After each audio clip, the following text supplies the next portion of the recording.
Mga kababayan, marami pong nagkokomento sa ating mga content na sana ay matuloy na po itong BSKE kasi hindi na daw po tama.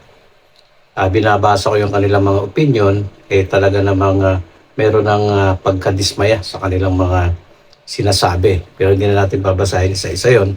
Ano na nga ba ang status nitong mga panukalang batas para i-postpone o i-cancel itong BSKE? November 2, 2026, no, ayon sa mga panukala ay kanilang aamyendahan kasi nga meron silang mga nakikitang dahilan.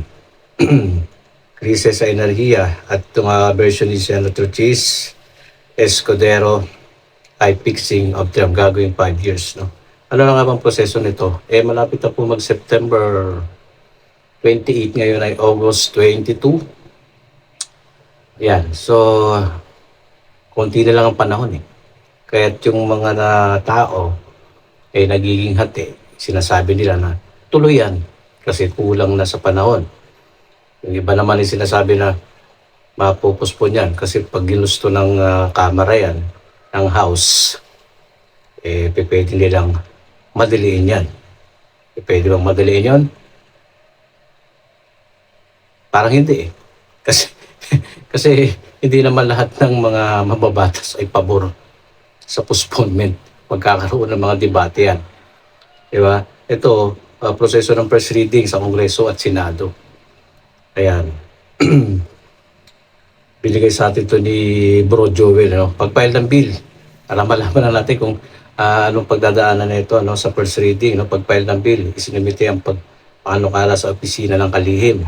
Ayan, pagbibigay ng numero. Di ba may mga numero na nga yung mga panukalang batas na yan. Yung mga HB number na yan, yung mga SB number na yan. Tapos pagpasa sa plenaryo. Ayan, nababasahin ng Secretary General ang numero at pamagat ng bill. Nabasa na ito, di ba? Ayan, pag-repair sa komite. Ipapasa ito ng Speaker o ng Senado sa nararapat na komite para pag-aralan. Nasa status pa ito ng kumbaga pinag-aaralan na nila yan. Bago, kasi wala pa naman tayong naririnig wala pa namang second reading o third reading kasi pag pumasok na nga daw sa second reading ito, sa pangalawang pagbasa ay doon meron na po itong mga diskusyon, mga debate. Yan. At yung panahon nila dyan, syempre habang may mga debate yan, uusad ang araw, panahon, at buwan. Ang pagdadaanan nito, sabi ko nga nakaraan, ito legislative process ito Tapos,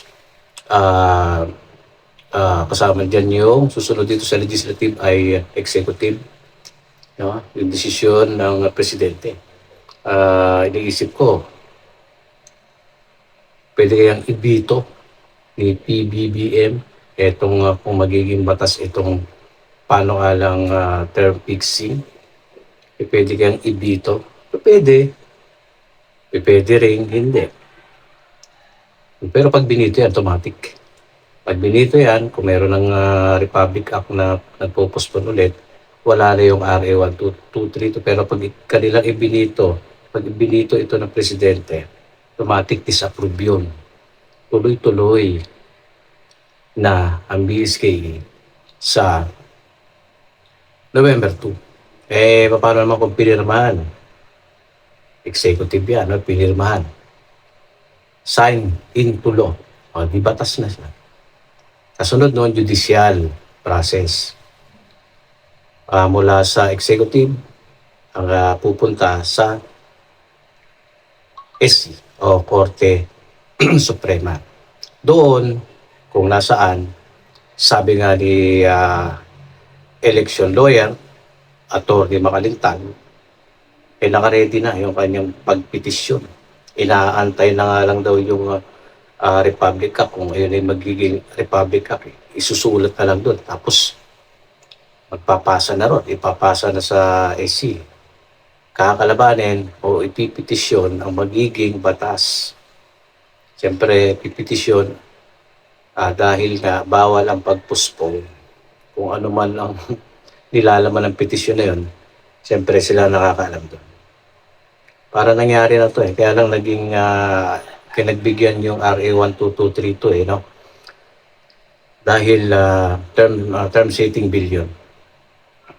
Ito, papagbibigyan kaya fixing of term, pareho lang yun pero ayun lang, pareho lang. Sana medyo, kasi natin hawak yung desisyon ng mga abogado dyan sa Korte Suprema. Diba? So, yun yung mga pagdadaanan niya. Marami. No?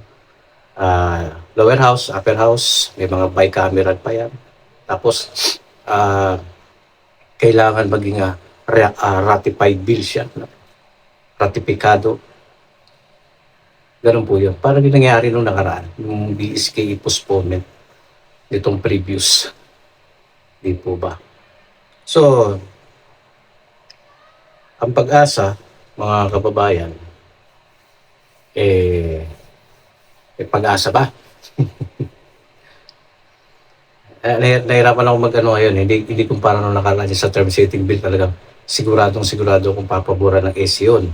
At nangyari ngayon. Ito, na 50-50 kung ano ba yung sa tingin ko yung pag-aanalisa natin ngayon.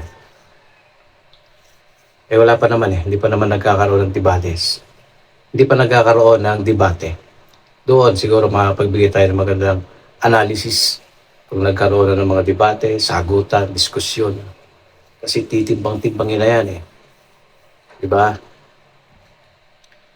Pero narinig natin, majority gustong i-postpone. Majority gustong i-postpone.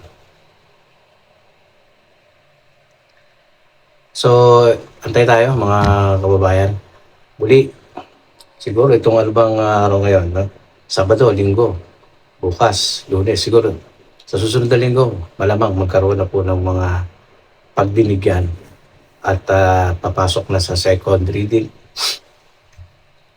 ang mga panukalang batas. Tandaan nyo, bersyon ng Kongreso at bersyon ng Senado magkaiba yan.